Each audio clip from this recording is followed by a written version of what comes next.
परमेश्वर तक पहुंचने का मार्ग। तुम्हारा मन व्याकुल ना हो। तुम परमेश्वर पर विश्वास रखते हो, मुझ पर भी विश्वास रखो। मेरे पिता के घर में बहुत से रहने के स्थान हैं। यदि ना होते तो मैं तुमसे कह देता, क्योंकि मैं तुम्हारे लिए जगह तैयार करने जाता हूँ। और यदि मैं जाकर तुम्हारे लिए जगह तैयार करूँ तो फिर आकर तुम्हें अपने यहाँ ले जाऊँ, कि जहाँ मैं रह रहा हूँ वहाँ तुम भी रहो।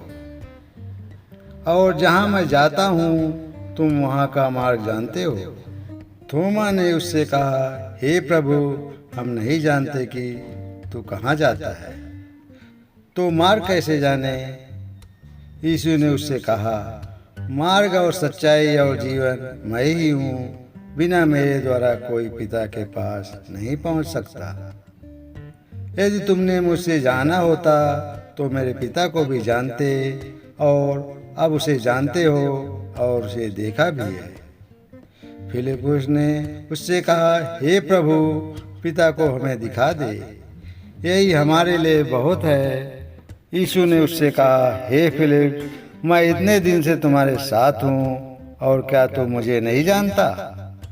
जिसने मुझे देखा है उसने पिता को देखा है। तू क्यों कहता है कि पिता को हमें दिखा?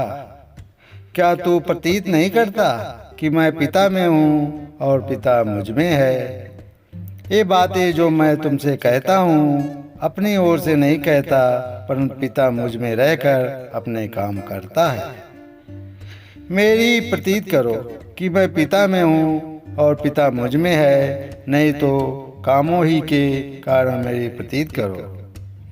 मैं तुमसे सच कहता हूँ कि जो मुझ पर विश्वास रखता है, ये काम जो मैं करता हूँ वह भी करेगा, वरन इनसे भी बड़े बड़े काम करेगा, क्योंकि मैं पिता के साथ जाता हूँ।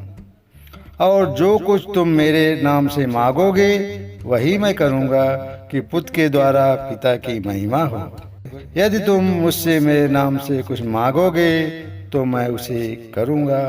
धन्यवाद। आमीन।